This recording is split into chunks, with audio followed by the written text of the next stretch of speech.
JPSC है उसको वो रिफॉर्म की बात हो रही है। ये रिफॉर्म हम समझ ही नहीं पा रहे हैं। संस्थागत व्यवस्था ठीक ठाक करना होगा। ये होगा कैसे दादा? और ये ब्यूरोक्रेसी का आदमी एल ख्यांगते पे आप लोग विश्वास करके एल ख्यांगते को दिए कि बहुत शुद्ध सौम लक्ष्य टाइप का आदमी है। झारखंड के ब्यूरोक्रेसी पे बोलिए आप। बिल्कुल, देखिए ब्यूरोक्रेसी लोगों का यहाँ पर ज़्यादा बात बढ़ गई है तो इसको एक निचोड़ तक, एक आखिरी मुकाम तक पहुंचाया जाना चाहिए, जैसा हमको लगता है। बिल्कुल इस बार पहुँचेगा और अन्यथा पहुँचेगा। अब तो सीधे आके डीसी बन जाता है, काम उम करने के बारे, फील्ड के बारे में नहीं, दूसरे चक्कर में रह जाता है। हमारे साथ झारखंड के कद्दावर नेता और कांग्रेस पार्टी के कद्दावर नेता, पूर्व मंत्री, पूर्व विधायक बंधु तिर्की हैं। दादा, ये रिफॉर्म की बात हो रही है। ये रिफॉर्म हम समझ ही नहीं पा रहे। हम तो गए थे एक दिन, हमको समझ में नहीं आया क्या रिफॉर्म, कैसे रिफॉर्म।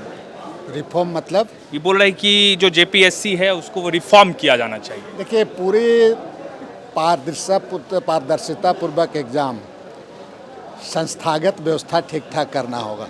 ये होगा कैसे दादा? उसके लिए हम काउंटर करेंगे एकदम सवाल। हाँ, मैंने 21 सुझाव दिया है। हाँ। अगर आप अध्ययन करेंगे उसके बाद आप काउंटर करेंगे तो ज़्यादा अच्छा रहेगा। जैसे उदाहरण, वहाँ के सबसे पहले जो मेंबर होते हैं, एक तो वहाँ पर एडिशनल चीफ सेक्रेटरी रैंक के लोगों को थोड़ा जिम्मेवारी देना होगा उसमें।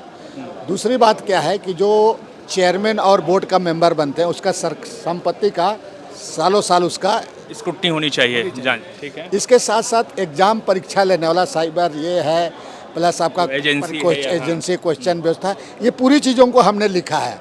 आप तो काफ़ी पढ़ते हैं, मैं जानता हूँ आपके बारे। थोड़ा पढ़ने के बाद अगर इस पर हम लोग अगर अलग से डिबेट कीजिए। इस वजह से दादा पूछ रहे थे आपको कि रिफॉर्म की बात तो आप कर रहे हैं, लेकिन सबसे बड़ी बात है कि लोग नेताओं को कटघरे में तुरंत खड़ा कर देते हैं कि बंधु तिर्की या हेमंत सोरेन या जो भी है, लेकिन सिस्टम तो चला रहा है वही ब्यूरोक्रेसी का आदमी। और ये ब्यूरोक्रेसी का आदमी एल ख्यांगते पे आप लोग विश्वास करके एल ख्यांगते को दिए कि बहुत शुद्ध सौम लक्ष्य टाइप का आदमी है, लेकिन वो गए तो। देखिए, आप तो बहुत दिन से कवर कर रहे हैं। देखिए, ऐसा है, कुछ चीज़ें हैं यहाँ, हम सभी लोगों को आज समय आ गया।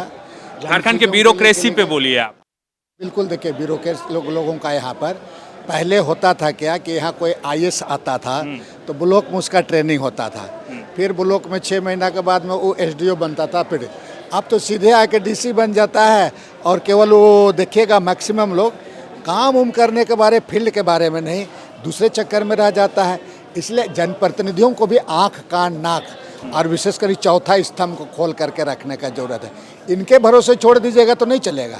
नहीं, क्योंकि इस बार ज़्यादा बात बढ़ गई है तो इसको एक निचोड़ तक, एक आखिरी मुकाम तक पहुंचाया जाना चाहिए, जैसा हमको लगता है। बिल्कुल इस बार पहुंचेगा और अन्यथा पहुंचेगा। आप सीएम से जो आप मैंने मुख्यमंत्री से मिला और मैं जानता है हम लोग आंदोलन आज भी हम लोग करने के लिए समय किसी भी हालत में करना होगा, ठोंक के कराएंगे इस बार।